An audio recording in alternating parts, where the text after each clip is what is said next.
너무 일찍 결의된 하늘이의 발인이 잠시 후에 이뤄집니다.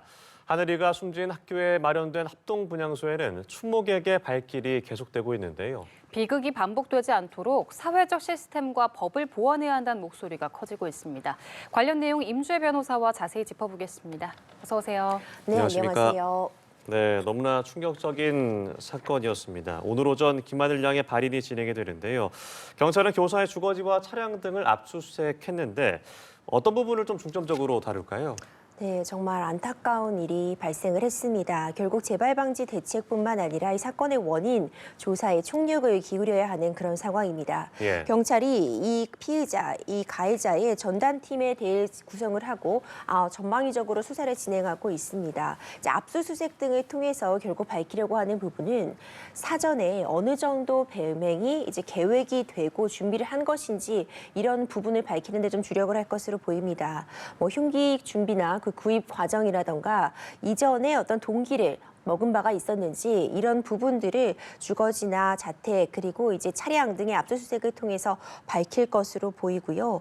결국 이제 사인 같은 경우는 다발성 예기 손상으로 확인이 되었습니다. 그러니까 날카로운 것에 의해서 여러 자상, 상처 때문에 사망으로 이어졌다. 이런 이제 국가수의 부검 결과가 나온 것인데 이전에도 이와 관련해서 결국 이 가해자가 이런 부분을 언제부터 준비하고 마음을 먹고 어느 정도까지 준비했는지는 결국 최종적인 처벌과 양형에 있어서도 굉장히 중요한 영향을 끼칠 수 있기 때문에 이런 부분 좀 집중적으로 들여다보리라 봅니다. 예. 그런데 경찰이 아직 피해자인 교사에 대한 체포영장을 집행하지 않고 있잖아요. 그렇습니다. 이제 이 부분은 이 피의자, 이 교사의 경우에도 지금 치료 중이기 때문에 이런 부분 때문에 체포영장이 집행은 되지 못하고 있습니다. 다만 체포영장이 당장 집행이 안 됐다 뿐이지 치료를 받고 있는 병원에 대해서 경찰에서 이미 통제를 하고 있는 그런 상황이기 때문에 네. 신병이 확보가 되지 못했다고 볼 수는 없고요. 신병이 확보된 상태에서 단지 치료 때문에 체포영장 집행만을 치료가 완료되는 시점까지로 좀 미루고 있다 이렇게 보여집니다. 교사 상태를 지금 수시로 확인하고 있기 때문에 구체적인 조사가 가능한 시점이 된다면은 범행 동기에 대한 어떤 그런 수사라던가 이후의 전 과정은 원칙대로 이루어지리라 봅니다. 예, 도대체 왜 이렇게 끔찍한 범행을 저질렀는가 많은 분들이 궁금해하실 것 같습니다. 피의자인 이 40대 교사, 범행 당일에 학교로부터 다음 날부터 출근하지 말고 병가나 연가를 쓰라고 권유받은 사실이 드러났네요. 그렇습니다. 사실 막을 수 있었던 것이 아닌가. 결국 이제 결과론적으로 계속해서 이렇게 아쉬움이 남는 부분은 있겠지만요. 네. 이 해당 이 피의자 여교사가 이전 이 사건 직전에도 어떤 문제 행동들을 좀 해온 것으로 확인이 되고 있습니다. 일단 12월 초에 이런 정신적인 어떤 우울증 등을 이유로 해서 6개월간 병가를 썼다가 20일 만에 복직한 그 이후의 과정이 좀 문제가 되고 있는데요. 네. 복직 이후에도 학교의 이 컴퓨터 시스템 접속이 너무 느리다는 이유로 컴퓨터를 파손하는 그런 행위. 그리고 이후에도 혼자 교실에 남아있길래 동료 교사가 무슨 일 있냐, 같이 이제 집으로 가겠냐 이런 이야기를 했는데 걱정해주는 그런 언행이었음에도 불구하고 폭력적으로 이 해당 교사에게 접근했던 이런 부분들 누가 보더라도 문제될 수밖에 없는 그런 지점들이 있었습니다. 예. 이런 부분들이 지속적으로 발생해 왔음에도 사실상 학교 측에서는 교감 옆자리에 앉는 것 외에는 별다른 어떤 분리 조치는 없었고요. 또 안타까운 지점은 이런 폭력적인 성향들이 교육청에 보고가 되어서 당일날 또 장학사가 학교에 찾아와서 이런 사태들에 대해서 보고를 받았지만 또 직접 대면 면담은 이루어지지 못했습니다. 이제 그 과정에서 분리 조치가 필요하다. 더 이상 출근이 무리하다는 그런 이야기를 전했고 학교 측에서도 당일 오전에 이 해당 피의자에게 좀 연가를 쓰거나 병가를 쓰는 것을 권유했는데 이런 이야기를 듣고 바로 이 오후에 이런 참혹한 범행이 일어났다는 점에서 너무 조치들이 조금 늦었던 것은 아닌가 짙은 아쉬움이 남습니다. 예, 이런 권유를 들은 교사가 무단 외출을 했고 범행 전에 상점에서 날카로운 흉기를 구매한 걸로 알려졌습니다. 유족은 명백한 계획살인이라면서 가해 교사의 심신미약을 인정하지 말고 엄벌해줄 것을 호소하고 있는데 흉기를 미리 구입했던 만큼 사전에 계획한 범죄라고 볼 수 있을까요? 그렇습니다. 이제 흉기를 어쨌든 점심시간이라는 사람들의 눈을 피할 수 있는 시간이죠. 그러니까 외출이 어찌 보자면 점심시간에는 가능하다고 볼 수 있기 때문에 네. 학교 측의 눈도 피하기 쉬웠을 거라고 필요하고 보이는 그런 시간대라고 볼 수 있고요. 흉기를 구입했다는 것 자체가 어떤 범행에 대해서 계획을 하고 모의를 했다는 그런 사정 중에 하나로 꼽을 수 있을 것 같습니다. 그리고 범행 장소 역시도 시청각실이라는 다른 곳보다 비교적 학교 내에서 사람들의 눈을 피하고 범행을 은폐하기 쉬운 장소라고 볼 수 있습니다.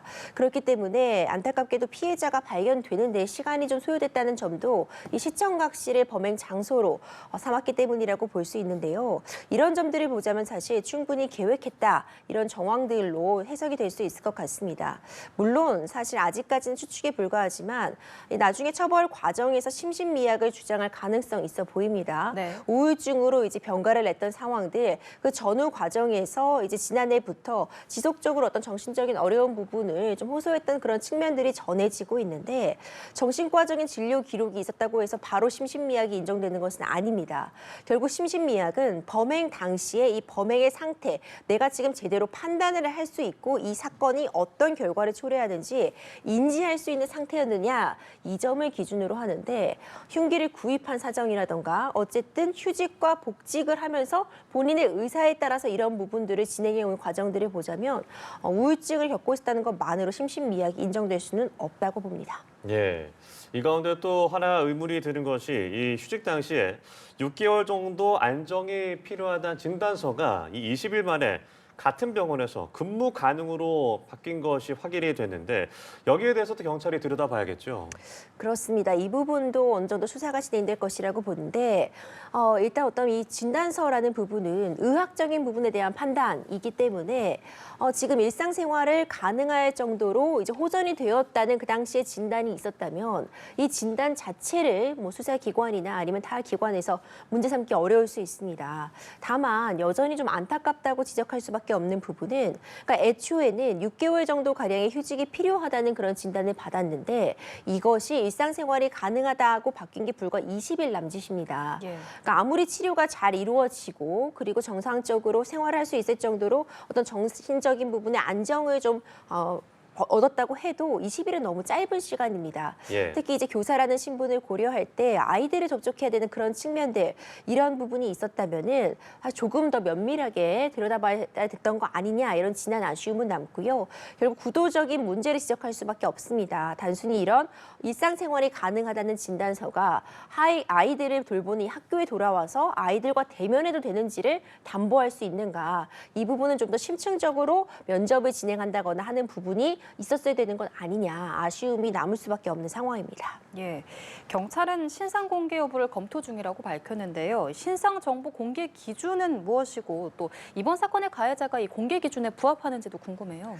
일단 신상 정보 공개라고 한다면은 이것이 어느 정도 중대한 범죄를 저질렀는지 그러니까 공개할 정도로 정말 국익에 어떤 이 시민들의 안전에 위협이 되는 범죄인지부터 보게 되는데 네. 이번 사안 같은 경우는 살인이라는 가장 중한 결과를 불러왔기 때문에 그 범행의 중대성 부분은 충분히 인정이 된다고 보이고요. 뿐만 아니라 어떤 범행의 잔혹성이라던가 이 전후 산정들을 봤을 때 국민들의 알 권리가 굉장히 높다고 보여집니다. 이 네. 과정에서 신상을 공개할 필요성 같은 부분이 충족됐다고 보여지는데 다만 이 경우에도 사실 피해자 유족들의 입장도 좀 고려돼야 될 측면이 있어서 이 부분에 대해서 이야기를 나눈 후에 결국 신상공개심의위원회가 이제 곧 개최될 예정인데 범행의 중대성이라던가 이 범행 방법의 잔혹성 이런 부분을 고려할 때 공개될 가능성이 높지 않을까 지금으로선 예상이 됩니다. 네, 이 김하늘 양의 추모 공간과 분향소가 바른 학교에는 추모객들의 발길이 이어졌습니다.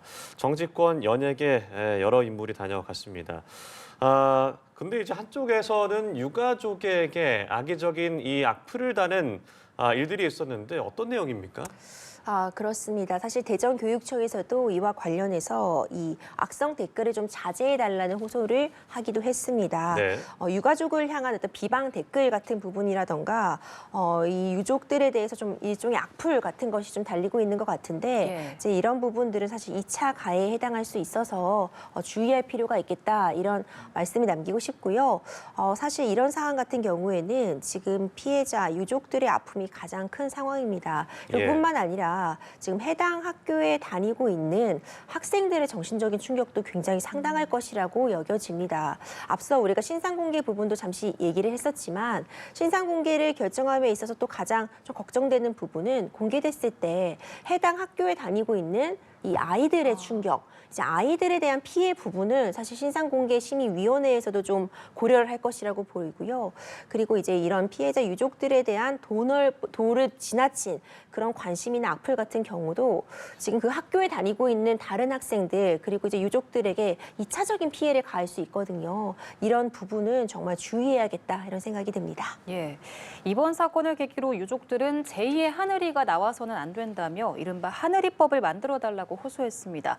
교육당국과 정치권도 하늘이법 입법을 공식 추진하겠다고 밝혔는데 구체적으로 어떤 내용들이 담기나요? 그렇습니다. 이번 사태에서 굉장히 아쉽다라고 지적되는 부분이 일단 질병 휴직 같은 부분을 이제 본인이 진단서를 첨부해서 휴직이 필요하다는 그런 의사의 소견 진단이 있으면 일단 질병 휴직을 신청하고 이것이 받아들여지는데요.